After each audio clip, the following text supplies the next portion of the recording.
Okay, empty nesters, I'm talking to you today. I've got 5 questions we're going to kind of go through that hopefully will help you answer before you make that big move.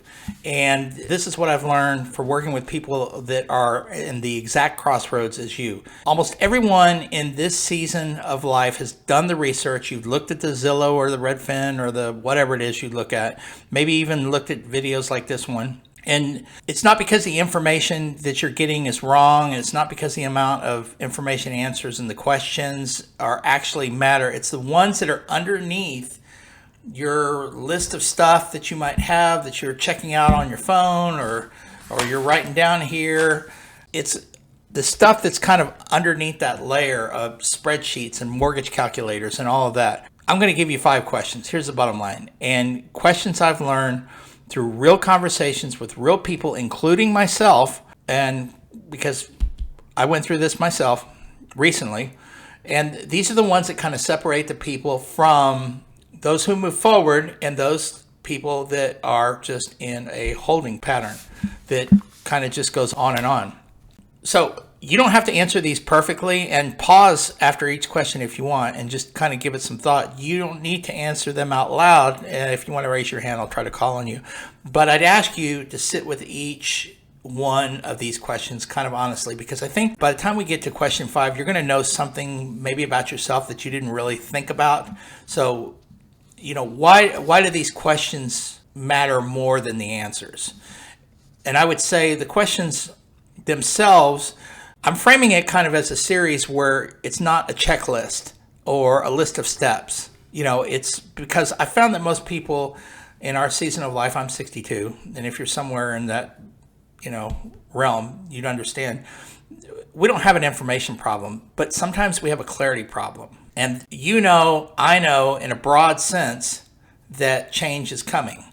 Maybe the house is too big now, the kids are gone, the rooms are quiet, and it feels different from being just peaceful.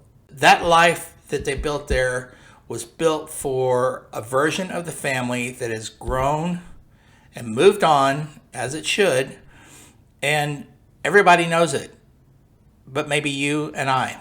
What we don't have, let's put it this way, what we don't have is a clear picture of who we need to be in our next chapter and what we actually want from it. I knew when I moved what I did not want, but I wasn't 100% sure of what I did want. So that was one of the barriers that I went through myself. And this is recently, within the last year. And that is not a research problem because I do this every day and I can do research till I'm blue in the face. But it becomes more of a reflection problem where you have to separate yourself from all of the research and the scrolling on your phone, looking at Zillow or whatever you're doing. And the only tool that really solves that reflection problem is it's the right question, and held long enough. If you hold that question long enough, you're going to find the answer. So that's what today is. 5 questions, no pressure, no right answers, just a kind of honest reckoning that I've watched lead people again and again out of a holding pattern. We're taking you out of the holding pattern and into the chapter that you've been quietly waiting for to begin. So let's start with question 1. I got my notes, and we start off with, what are you staying for? Okay, that question sounds really simple. What are you staying for? Not why you haven't moved yet, but what's holding you back. It's not what's holding you back in a logistical sense, because logistics are not that big a deal. But genuinely, when you imagine leaving, what is going to create the most resistance for you? For some, the answers, they're meaningful. I mean, could be that I'm close to grandchildren.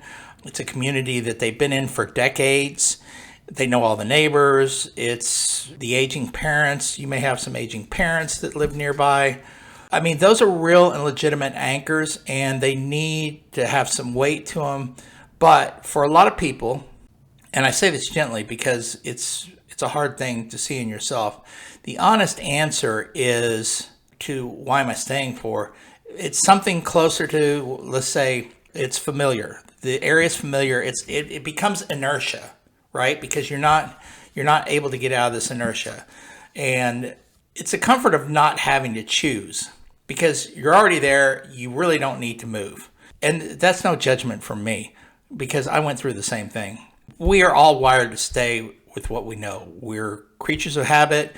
We have our favorite grocery store or coffee shop or whatever it is. And the brain treats the familiar as if it's a safe place. And even when the familiar is no longer serving us, you still do it anyway. But here's what I would want you to ask yourself. Once you've named the thing that you're staying for, is that thing keeping you there? Or is it just keeping you from making a decision?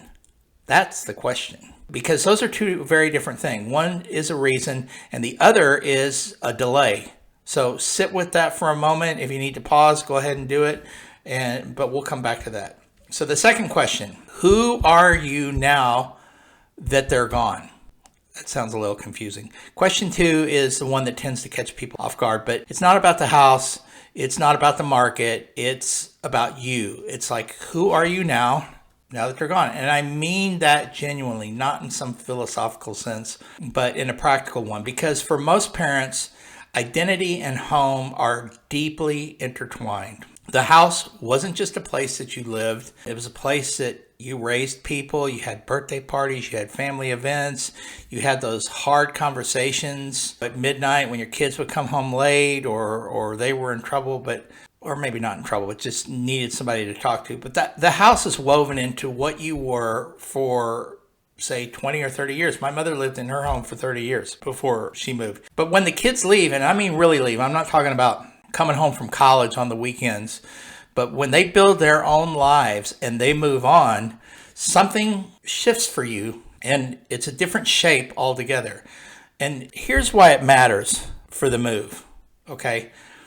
A lot of people hold on to a family home not because they need the space, but because letting go of that house feels like they're letting go of a role, like admitting that the chapter is closed.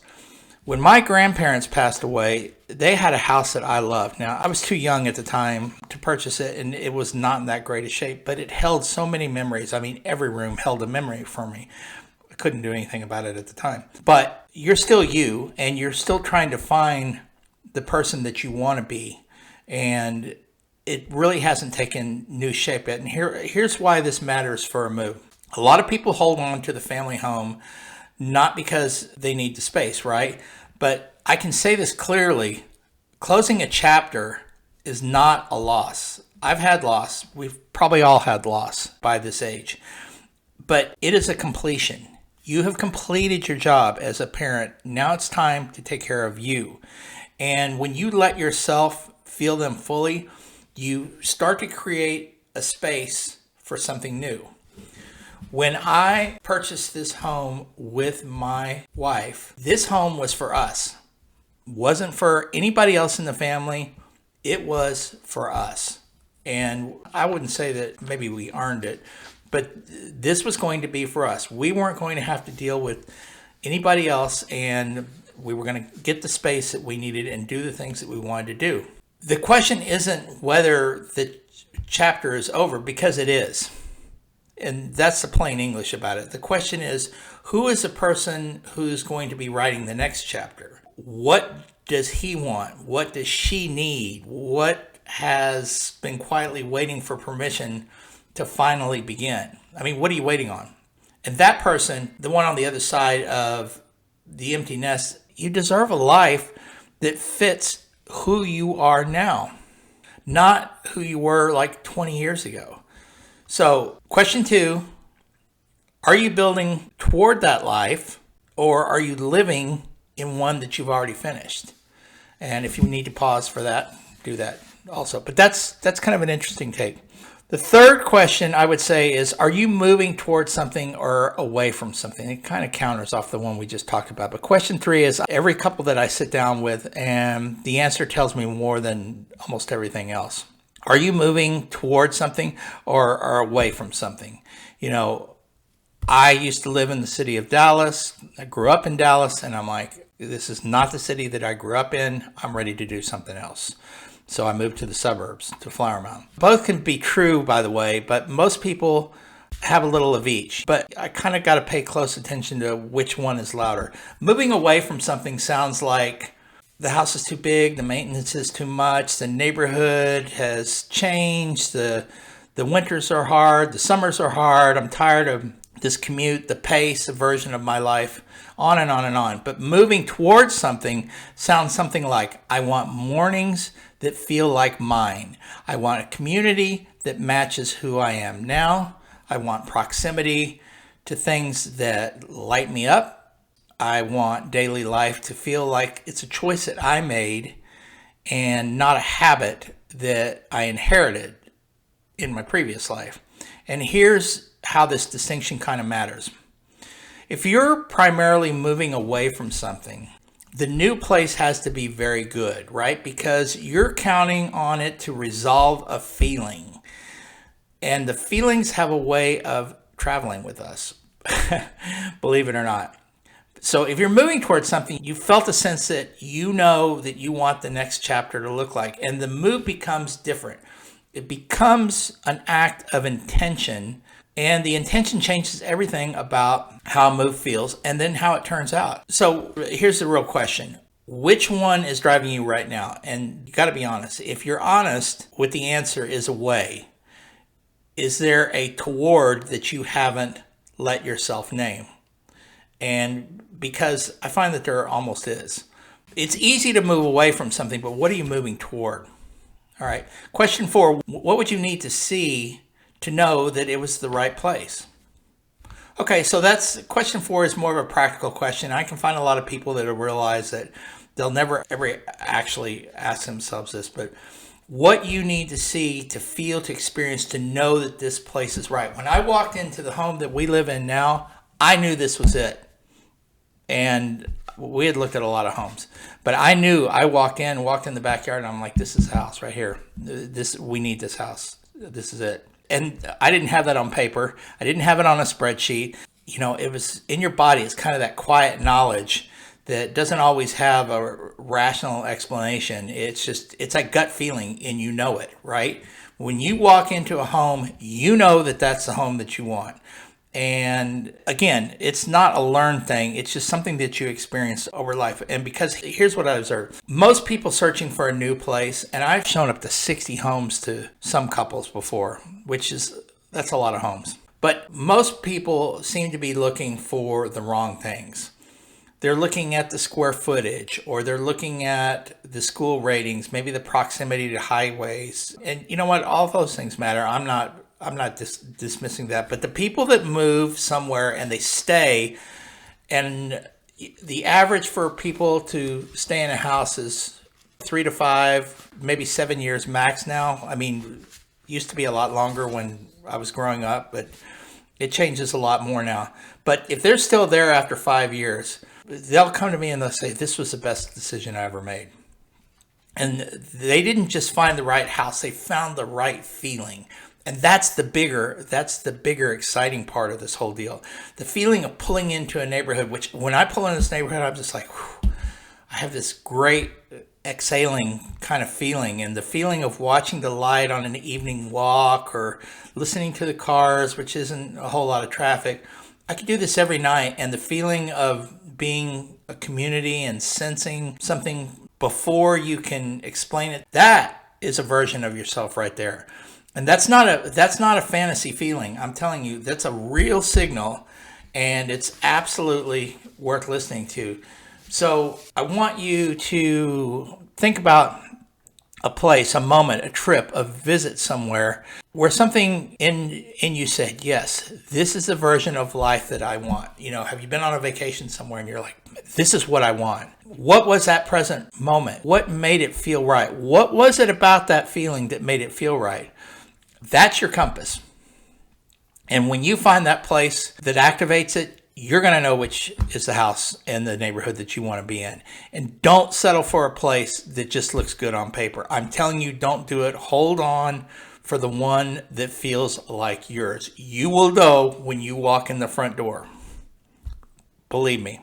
Hey, quick pause. If you are thinking about relocating to Flower Mound, I've put together a relocation guide for you that's going to make things a whole lot easier. Inside, you're going to find top neighborhoods, school info, commute details, and spots that the locals actually love to go to, shopping and restaurants. It's designed to help you feel not so overwhelmed, which relocation is always an overwhelming process. So grab your free copy. It's on the link below, and let's make your next move a smooth one. All right, question 5. This one's a little bit harder. If not now, when? And I'm not trying to ask this question to create any pressure. I ask it because I've watched enough people navigate the season to know that not now very easily becomes not yet. And not yet is a way to becoming never. And when it becomes never and you have health problems or something else where you have to make a decision, that's when the mistakes come up. It's not because your health changes, but your energy changes, right? And the things that you can do at 62 are not going to be the same things that you can do at 70. I'm 62, so, 8 years down the road, it's going to be a little bit different. I mean, you can still feel the adventures and feel available now, the long hikes, the spontaneous trips, the active community, the new beginning. They're not going to wait forever. And I'm not just saying this to give you some urgency and you should drive a decision this significant. I mean, you shouldn't. But what I'm saying is the future is not a fixed place with a guaranteed guest list where that you know for sure that you're going to be there. It's something that you build, or it's something that happens to you. And there's a real difference between those two outcomes. So if not now, genuinely, specifically when? And what would you have to do different? What would have to be true? And here's the quiet follow-up to sit with. Is the thing that you would change something that's actually going to change on its own? Or is it something that only changes when you decide that it does? Now that's deep. I get it. But because the answer to that question is the answer to everything. Can you change it on your own, or is a decision going to have to be made for you? So let me just try to pull these 5 together, because I think there's a through line that's worth naming here. What are you staying for? Who are you now that you're gone? Are you moving towards something or away from something? What would you need to see to be in the right place? If not now, when? Okay, those questions underneath all the different angles that you come on, you're really asking one thing. This is important. Are you living the life that you've chosen? And or the life you haven't yet gotten around to changing? Because we've already discussed everything that kind of surrounds the background on that deal with family. And I'm not being critical, and this is not an invasion, but it's an invitation to say, okay, maybe it is time to make a change. Because people end up calling me 6 months or a year from now, and they're standing in a new home and the new place saying, why did we wait so long? They didn't find better information. That's why. And I'm telling you from personal choice that I said the same thing, because the home that I'm in right now is fairly recent. I've been in the area for a long time, but I don't really know what I was waiting for. So why did it take me so long? Well, I didn't ask myself these questions. And I didn't wait for a better market, because the market is what it is. I mean, the market was crazy in COVID, and, this is 2026, and the market is what it is.